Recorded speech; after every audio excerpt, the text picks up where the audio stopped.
Assalamualaikum warahmatullahi wabarakatuh. Perkenalkan, nama saya Bilqis Nur Azizah dengan NIM 661230188. Di sini saya akan mengerjakan tugas UAS, yakni mengenai presentasi analisis matriks Weil dan Ross dan pada aplikasi Signal ataupun Samsat Digital Nasional, dan juga saya akan mempresentasikan terkait artikel yang sudah dituliskan oleh Bu Ayuni. Jadi langsung saja kita masuk ke dalam presentasi mengenai analisis matriks Weil dan Ross pada aplikasi Signal. Jadi sebelum kita masuk ke dalam analisis, mari kita ketahui apa itu matriks dari Weil dan Ross itu sendiri. Jadi matriks Weil dan Ross ini merupakan kerangka kerja ataupun framework yang digunakan untuk menjelaskan bagaimana keputusan itu dapat dibuat ataupun dilakukan dalam sebuah organisasi. Nah, kerangka ini tuh dikembangkan oleh dua pakar manajemen IT yaitu Peter Weil dan Jane Ross dari MIT Sloan School of Management. Jadi tujuannya itu untuk memastikan bahwa yang pertama strategi teknologi information ini selaras dengan tujuan organisasi, dan yang kedua penggunaan teknologi information ini efektif dan efisien, dan yang ketiga adalah resiko teknologi information ini dapat dikendalikan. Selanjutnya kita akan membahas tentang IT Governance Archetypes Weil dan Ross. Jadi kerangka ini tuh menjelaskan dari 5 pola, diantaranya ada business monarki, IT monarki, feudal, federal, dan anarki. Jadi pemilihan archetype ini tergantung pada struktur dan juga kebutuhan organisasi itu sendiri. Jadi dalam kasus aplikasi Signal sendiri nanti kita akan bahas mengenai analisis di next slide-nya. Sebelum kita masuk pada analisis aplikasi, tentunya kita perlu mengenal aplikasi itu sendiri, yang dimana kita di sini membahas mengenai aplikasi Signal. Jadi Signal ini merupakan Samsat Digital Nasional, aplikasi yang diresmikan oleh Korlantas Polri yang bekerja sama dengan Jasara Harja, Ditjen Pajak Kemenkyu, dan juga pemerintah daerah. Jadi aplikasi ini memudahkan masyarakat dalam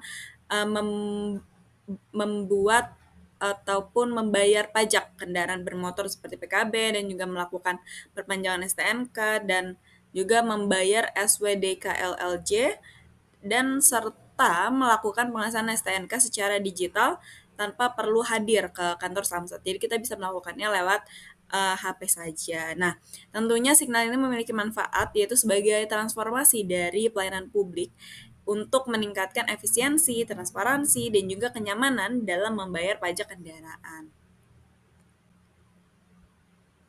Langsung saja kita masuk ke Governance Arrangement Matrix menurut Weil dan Ross. Ini saya sudah menyajikan, seperti yang saya sudah bilang, bahwasannya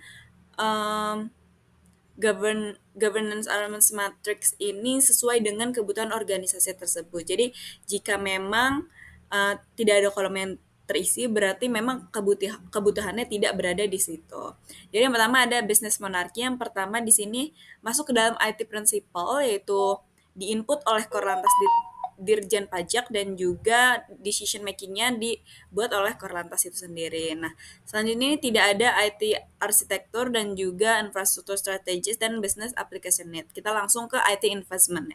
Jadi IT investment ini diinput oleh Korlantas langsung, dan juga dibuat decision-nya oleh Korlantas itu sendiri. Selanjutnya kita masuk ke IT monarki, yaitu kita masuk ke IT arsitektur. Karena tadi IT arsitektur tidak ada, maka selanjutnya ada di IT monarki. Jadi tim IT Polri Pusat ini menginput untuk IT arsitektur, dan juga di decision making-nya itu ada di tim IT Polri.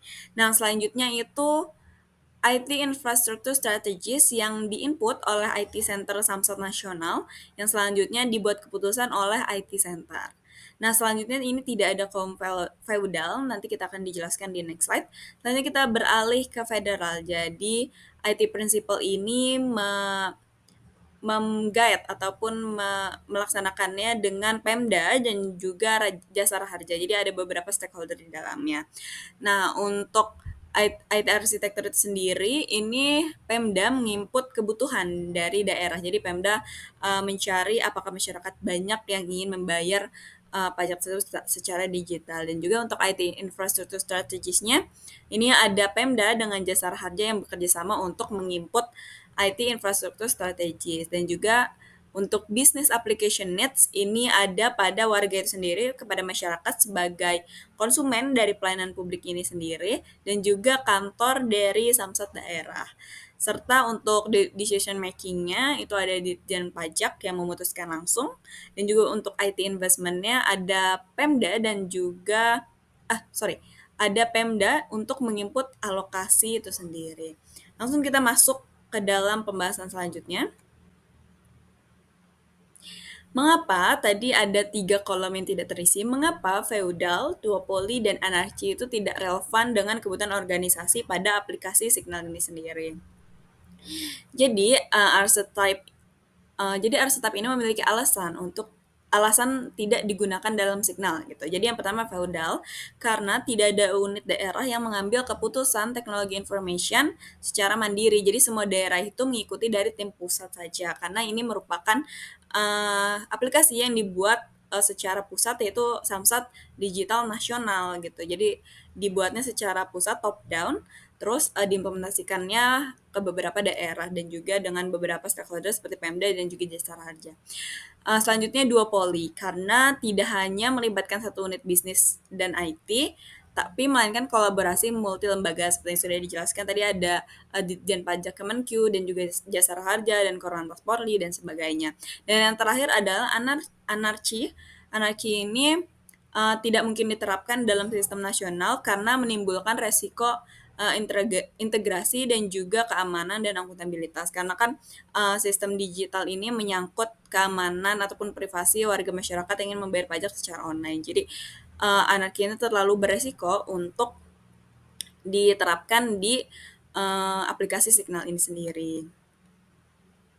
Selanjutnya kita langsung masuk saja kesimpulan. Jadi kesimpulannya pada aplikasi Signal ini atau Samsat Digital Nasional, pengelolaan teknologi informasi pada aplikasi Signal dilakukan dengan cara menggabungkan beberapa pola, yaitu tadi business monarchy, federal, IT monarchy, yang artinya keputusan ini penting untuk diatur oleh Korlantas dan juga kerjasama dari berbagai pihak untuk memenuhkan kebutuhan dari pengguna ataupun konsumen dari pelayanan publik itu sendiri, dan juga pengembangan teknis dilakukan oleh tim ahli yang berada di pusat gitu. Jadi ini top down sifatnya. Nah, dengan cara ini aplikasi Signal ini dapat memberikan layanan digital yang aman, mudah diakses, dan juga merata untuk seluruh masyarakat Indonesia. Baik, selanjutnya di sini saya akan menjelaskan mengenai analisis 5W1H pada penelitian Ibu Dr. Ayuning Budiati SIP, MPPM. Jadi yang akan saya bahas di sini adalah artikel yang berjudul Analysis of a Policy Strategies of Empowerment of Fishermen in Teluk Village, Labuan Subdistrict Pandeglang Regency. Jadi, apa sih yang dibahas dalam artikel ini? Jadi artikel ini membahas strategi kebijakan dari pemberdayaan nelayan yang berada di Teluk Kecamatan Labuan, Kabupaten Pandeglang. Nah, fokus utamanya sendiri itu kita menganalisis strategi dari Dinas Kelautan dan juga Perikanan dalam meningkatkan kesejahteraan nelayan pasca tsunami di tahun 2018 dan pandemi COVID-19 gitu, dengan memperkuat sumber daya internal dan juga eksternal dari organisasi itu sendiri.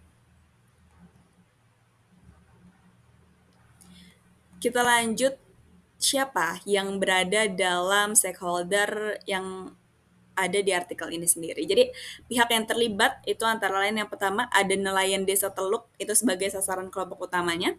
Yang kedua ada Dinas Kelautan dan Perikanan Kabupaten Pandeglang sebagai pelaksana kebijakan, dan juga ada koperasi nelayan di Desa Teluk seperti KSU Bahari, Bersatu, dan Mina Sejahtera, dan juga ada penyuluh perikanan dari pusat yang diperbantukan ke daerah gitu. Jadi kapan sih selanjutnya penelitian ini dilakukan? Jadi penelitian dan strategi pemberdayaan ini dilatar belakangi oleh peristiwa tsunami pada tahun 2018 Desember lalu dan juga pandemi COVID-19. Nah, rencana strategi ini diterapkan pada Renstra di tahun 2021 hingga 2026. oleh Dinas Kelautan dan Perikanan Kota Pandeglang. Nah, di mana sih letak penelitiannya itu sendiri? Jadi letak penelitiannya itu berada di Desa Teluk, Kecamatan Labuan, Kabupaten Pandeglang, Provinsi Banten. Jadi wilayah ini merupakan wilayah pesisir dengan mayoritas penduduk bekerja sebagai nelayan. Jadi mata pencaharian utamanya adalah sebagai nelayan yang di mana mencari hasil tangkapan laut. Jadi kita ke why, kenapa melakukan penelitian ini. Jadi Desa Teluk ini terdampak bencana yang cukup besar yaitu tsunami dan pandemi yang dimana sumber mata pencaharian mereka berada di laut, sementara laut menjadikan musibah kepada mereka gitu. Dan selanjutnya fasilitas perikanan yang sudah rusak dan juga jumlah penyuluh yang tidak mencukupi. Selain itu anggaran yang dibuatnya pun terbatas dan pelaksanaan program itu tidak sesuai dengan rencana awal gitu. Jadi perlu adanya penelitian lebih lanjut. Nah, tingginya ketergantungan masyarakat pada sektor perikanan ini juga menjadi hal yang krusial karena mata pencaharian mereka berasal dari laut. Dan juga perlu adanya peningkatan kapasitas, infrastruktur, serta akses nelayan terhadap program pemberdayaan yang ada. Kita masuk ke how. Jadi bagaimana strategi pemberdayaan ini dapat dilakukan? Yang pertama itu melalui penyusunan renstra berbasis pendekatan SWOT. Strength, weakness, opportunity, dan threat. Dan juga penguatan program seperti budidaya, penangkapan ikan, penyuluhan, dan juga pengolahan hasil. Serta mengkoordinasikan lintas sektor seperti koperasi, perbankan, pemerintah desa, pemerintah daerah, dan juga dinas-dinas terkait. Dan juga yang terakhir adalah memonitoring dan juga mengevaluasi berkala secara bersama-sama oleh para stakeholder karena perlu adanya monitoring dan evaluasi agar implementasi dari kebijakan dan juga program tersebut dapat berjalan dengan lancar. Dan yang terakhir adalah revitalisasi infrastruktur dan fasilitas pasca bencana karena tadi urgensinya adalah daerah tersebut pernah mengalami tsunami dan juga terdampak COVID-19, jadi perlu adanya revitalisasi yang menyeluruh untuk bagian infrastruktur dan fasilitas. Jadi kesimpulannya apa nih teman-teman? Jadi kesimpulannya adalah strategi pemberdayaan nelayan di Desa Teluk ini menekankan pendekatan terpadu yang mencakup penguatan sumber daya organisasi, pelatihan teknis, dan juga pemantauan dan evaluasi program. Nah, hal tersebut perlu adanya akses nelayan terhadap program kelembagaan serta revitalisasi infrastruktur. Jadi penting untuk pasca bencana ya, seperti pasca tsunami seperti itu. Nah, keberhasilan strategi ini itu sangat bergantung dari adanya sinergi antar pemangku kebijakan ataupun stakeholder yang terlibat gitu. Jadi alokasi sumber dayanya ini juga harus membandai dan juga keberlanjutan implementasi serta kebijakan ini harus berdasarkan kebutuhan lokal yang ada. Kurang lebih seperti itu, teman-teman.